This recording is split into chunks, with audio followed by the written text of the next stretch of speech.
கை கொடுத்தா கொலுசுக்கு தாங்கால் கொடுத்தா முந்தான சேலையத்தான் மாரோட கட்டிக்கிட்டா பொம்பளு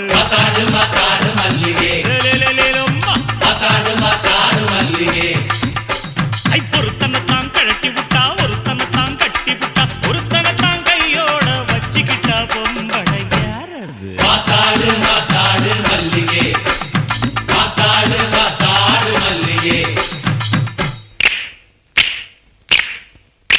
இளங்கண்ண கழட்டி விட்டு பசுமாட்ட கட்டி விட்டு கையோட வச்சிருந்த பால் சொம்புதான் அது